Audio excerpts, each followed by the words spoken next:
కాంగ్రెస్ ప్రభుత్వం అధికారంలోకి వస్తే సంక్షేమ పథకాలు పెంచుతుందని అందరూ భావించారని కానీ కోత పెడుతోందని స్టేషన్ ఘనపూర్ ఎమ్మెల్యే బీఆర్ఎస్ నేత కడియం శ్రీహరి అన్నారు.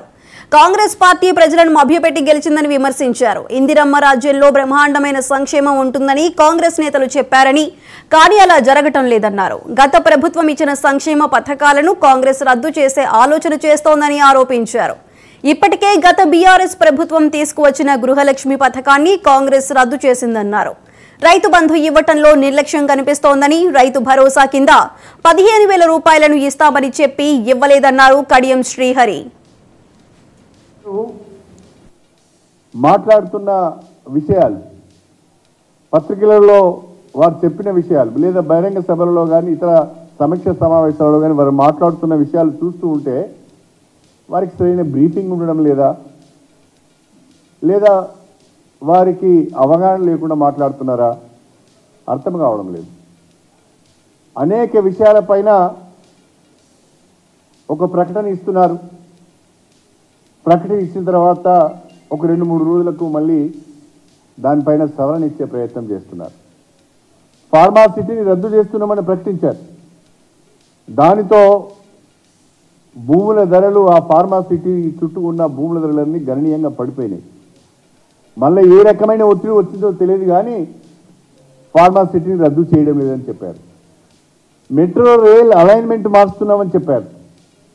అసలు మొత్తమే ఆ అలైన్మెంట్నే రద్దు చేస్తామని చెప్పారు. మళ్ళీ ఏం జరిగిందో తెలియదు కానీ అదే అలైన్మెంట్తోని మెట్రో రైలు వస్తుందని చెప్తున్నారు. ప్రగతి భవన్ను హాస్పిటల్గా మారుస్తా అన్నారు. లేకుంటే doctor B R Ambedkar skill development సెంటర్గా మారుస్తామన్నారు. కానీ ప్రగతి భవన్ను ఇవాళ మంత్రులు నివాసంగా మారింది. ముఖ్యమంత్రి గారు నాగ్పూర్కు వెళ్ళి కాంగ్రెస్ పార్టీ ఆవిర్భావ సభలో ఒక మాట మాట్లాడారు. ఈ దేశానికి అదానీ ప్రధాని అని ఇద్దరు 2 చీడపురుగులు జరిగినాయి. అదాని పీడ వదిలిపోయింది, ఇక ప్రధాని పీడ వదిలించుకోవాలని ఒక మాట మాట్లాడింది. కానీ హైదరాబాద్కు వచ్చిన తర్వాత అదే అదానికి ముఖ్యమంత్రి గారు రెడ్ కార్పెట్ వచ్చారు. అంటే ముఖ్యమంత్రి గారు మాట్లాడే ఒక విషయం పైన మాట్లాడుతున్నప్పుడు దానికి సంబంధించి సరైన బ్రీఫింగ్ తీసుకొని మాట్లాడాలి. ఒకసారి ముఖ్యమంత్రి గారి నోటి నుంచి వచ్చింది అంటే అది ప్రభుత్వ ఆదేశంగానే ప్రజలు భావిస్తారు. ప్రభుత్వం యొక్క నిర్ణయంగానే ప్రజలు భావిస్తారు. ఒక జీవోగా భావిస్తారు, ఒక పాలసీగా భావిస్తారు. కాబట్టి పార్లమెంటు ఎన్నికల్లో పెద్దపల్లి నియోజకవర్గంలో గులాబీ జెండా ఎగురవేస్తామని ఎమ్మెల్యే బాల్కసుమన్ స్పష్టం చేశారు. లోక్సభ ఎన్నికల సన్నాహక సమావేశాల్లో భాగంగా పెద్దపల్లి నియోజకవర్గ నాయకులతో భేటీ అయ్యారు. అనంతరం ఆయన మీడియాతో మాట్లాడారు. నేతల సూచనలు, అభిప్రాయాలను పెద్దలు స్వీకరించారని తెలిపారు. సమిష్టి కృషితో పనిచేయాలని నిర్ణయించారని చెప్పారు. పార్లమెంటు ఎన్నికల్లో గెలుపుపై పార్టీ పెద్దలు దిశానిర్దేశం చేశారన్నారు. కాంగ్రెస్ పార్టీ పని తక్కువ, ప్రచారం ఎక్కువ అన్నట్టు ఉందని బాల్కసుమన్ తెలిపారు. కాంగ్రెస్ పార్టీ నేతలు బీఆర్ఎస్ కార్యకర్తలపై ఎందుకు దాడులకు దిగుతున్నారని ప్రశ్నించారు. కాంగ్రెస్ పార్టీ నేతలు కక్ష సాధింపు చర్యలకు పాల్పడుతోందని ఆరోపించారు.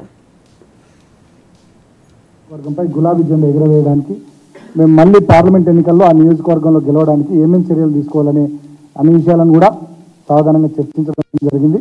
సుమారు 200-300 మంది 7 అసెంబ్లీ నియోజకవర్గాలకు సంబంధించి బెల్లంపల్లి, చెన్నూరు, మంచిర్యాల, ధర్మపురి, పెద్దపల్లి, రామగుండం మంత్రికి సంబంధించి చాలా విలువైన సలహాలు, సూచనలు మా మాజీ ప్రజాప్రతినిధులు, ప్రస్తుత ప్రజాప్రతినిధులు, కార్యకర్తలు, నాయకులు చాలామంది కూడా ఇవ్వడం జరిగింది. కొంతమంది రాతపూర్వకంగా ఇచ్చినారు, కొంతమంది మాట్లాడినారు.